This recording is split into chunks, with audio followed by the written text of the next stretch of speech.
So good afternoon, everyone. How's everybody doing? Some lovely talks this afternoon. So I want to talk about a couple of projects that my partner Kevin Denier and I have been working on the last 2 years.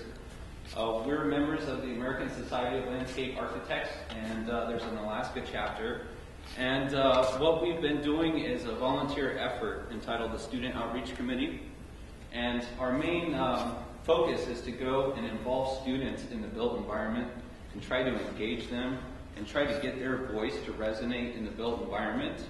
And it's been a really thrilling ride. We've done a couple of great projects, and hopefully we can spread the word of landscape architecture. And when I speak of landscape architecture, I'm not talking about curb appeal. I'm talking about complex systems that draw upon a lot of different types of backgrounds. There's a lot of different types of projects and focuses that fall under the umbrella of landscape architecture. And it's a really interconnected and interwoven profession that really has to deal with a lot of layers that make up our built environment. But the thing is it's all about people, really. When I speak of landscape architecture, I talk about a people-based, social-based, project-based profession where it's all about the orchestration and the movement of people through space and kind of how they perceive that space. And hopefully if you do a good job, they have a connection with that space and that environment. And whether it's about a parking lot or an urban plaza, or if it's about a park, it's all about that connection with our built environment. And if you really want to create a place and not just a space, you really need the voice of the community. You need to engage a dialogue in the community to get them involved, and that's how you really make good design. And any good design, whether it's an object or it's a place, it should actually tell a story. And getting that community feedback in an early phase will really help garner that well-connected space. And so in teaching landscape architecture with students, we've kind of tried to get this community outreach really involved. And so I want to talk about a couple of quick projects that have happened in Anchorage that have been really exciting. And this we haven't been a part of. This has happened for a number of years. Howdy family Midtown Park, which is directly outside. It's kind of grassroots, started in a community outreach project back in 1999. There was a design a park kind of workshop where a couple of designers, it was a group of 4 designers entitled The Game of 4. They invited community students to come to the library here, and they had a 2-day workshop. And what they did was create artworks, create banners that were posted throughout the park in order to try and garner public interest, the greater community, to say, hey, this is what we can put here. And so what was really great out of this effort is that they established the theme glacial morphology. And that theme carried throughout this whole multiple year, multiple phase project, and it's given shape to what you see there today. So another good project that involved a lot of community outreach in an interesting way was the planning process for North Russian Jack Spring Park. The project itself is in a very culturally diverse neighborhood, and the planners and designers, they wanted to reach out to that community and get their voice so it could be heard. And what they did is they printed out these invitations to planning meetings in 7 different languages and posted them in the direct neighborhood as well across town. But they also had a park planning event there in the park, kind of on a street level, where they were able to invite students and other people from the neighborhood and get them to build their ideal playscape in model form. They were able to vote and kind of on different elements and different features for the park. And so here we are with the student outreach process that Kevin and I have been kind of working on for the last 2 years. And this stemmed from a meeting that we had with Holly Spot Torres, and she is the park superintendent here in Anchorage. And she really wanted to get kids involved with planning different parks and open spaces here in town to try and create a really rich and vibrant area for us. And Kevin and I, we've been finding our voice, but we haven't quite hit that high note yet, because really we want to get the kids out building. We want to get them, in the ground, because then they're going to have that really connected feeling with their neighborhood, with their community. And I think having that really creates a sense of pride and ownership. So the first project I'll share with you that Kevin and I have worked on is a project with Polaris School, and it's Al Miller Park. And we went into the school and we gave them scale drawings of the actual park, and we tried to get them to really grasp the concept of scale. What's going to fit in here and what's not. And so we actually gave them parameters that the community had voiced that they wanted in that park.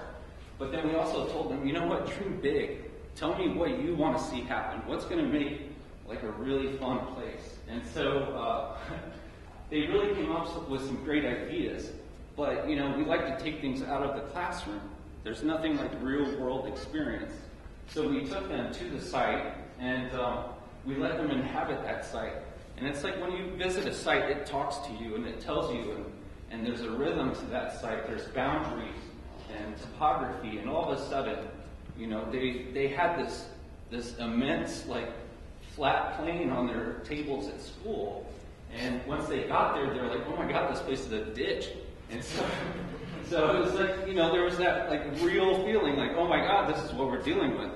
And so that really kind of led to working out these concepts and saying, before I wanted a football field there, but it's not going to work, so let's do something crazy. But they really worked with representation and trying to get their ideas across, and they kind of improvised and did their own methods of representation that turned out really, really good. So I guess the apex of this project was in their presentations. It's very rare that you get kind of a critique format where you can share your own creative vision, and they really were invested and energized by this, and so it was really great. I mean, you can tell that they're all really proud of what they came up with.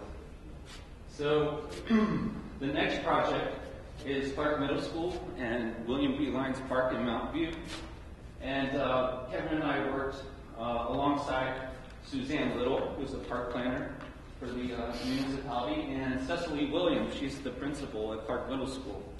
And this is William B. Lyons Park, and it had actually been slated for renovation and had a budget. And so we said, hey, let's get kids involved that are in Clark. It's right next door, and we went in there, we taught them about the profession, and we went in and we thought we would just go for about five classes or so, and share and kind of maybe pick their brain and take some nuggets so we could kind of make something good from what that feedback was we got from them. Well, we wound up sneaking around for 2 semesters. So it was like a really long process, but it was really fantastic. And the really great part of that is that we got to work with 2 different classes on the same project.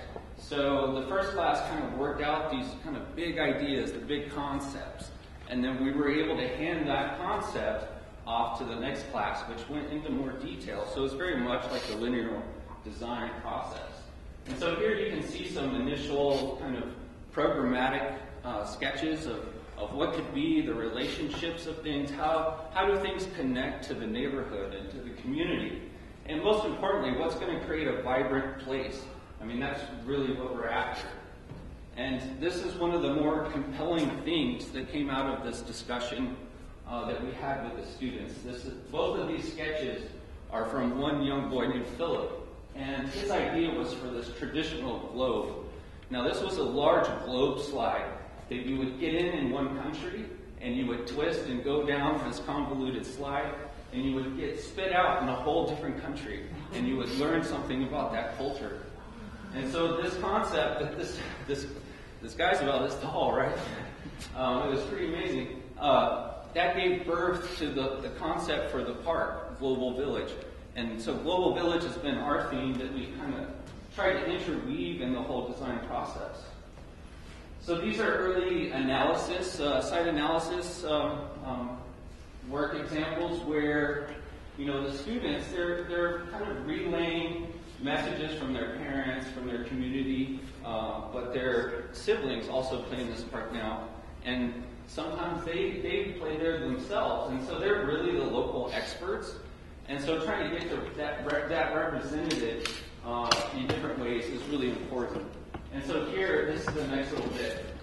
Parts actually means personality, actions, respecting kids.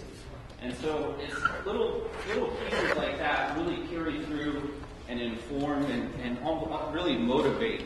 So it's really important for us to work back and forth at various scales, working on the full site context, working in 3 dimensions, working with different materials and having models, but then taking little discrete moments within that and saying, hey, let's elaborate on what this would actually be, or what's going to make this a really cool, integral part of the park. And so I think we gain something as designers from having that dialogue with the students, but they gain that ability to kind of voice their opinion and exercise that creativity that they usually don't get to really push.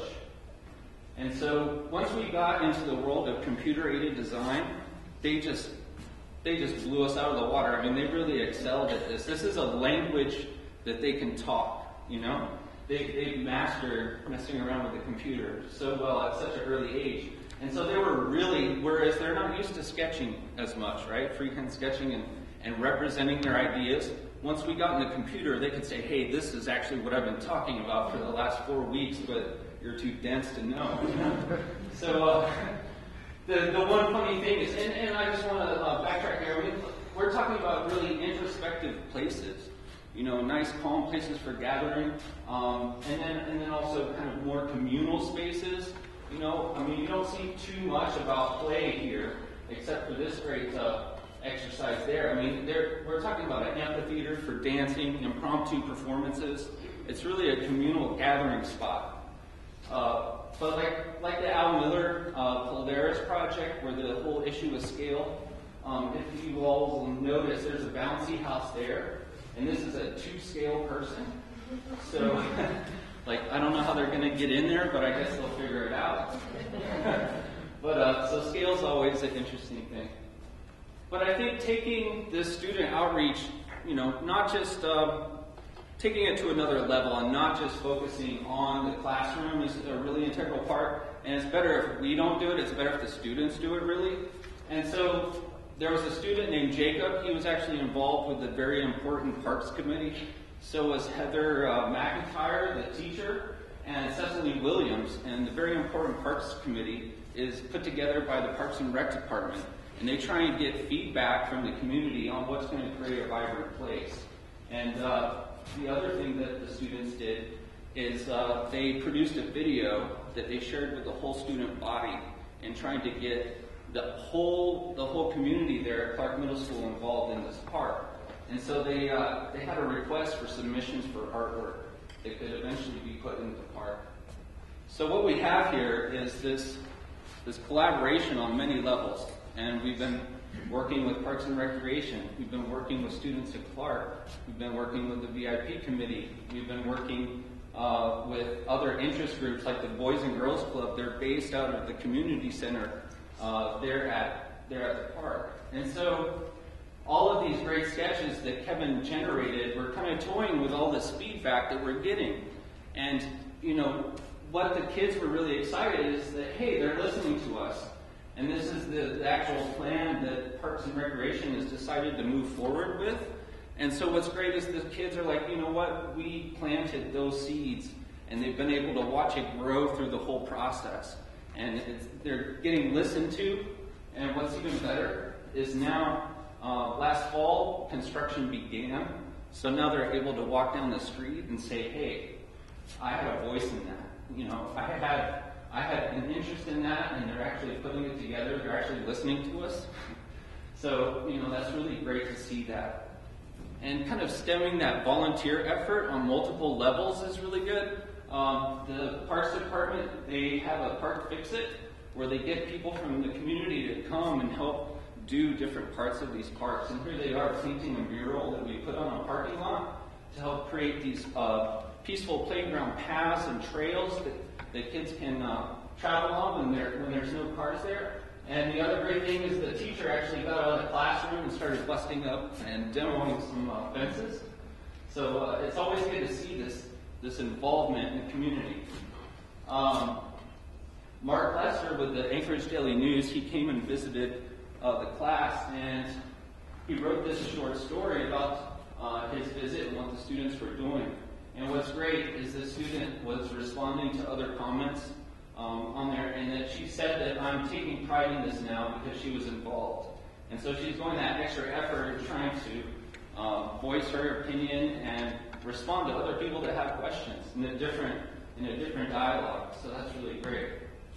So with the great help from the Anchorage Community Land Trust, we've been able to construct these 9 panels that will be in the park. And we got over 90 submissions of artwork from the student body. And so we're going to have a bunch of panels with student artwork, but more importantly, we're going to have a panel that shows the whole design process over the 2 semesters, but then also some of their original design work.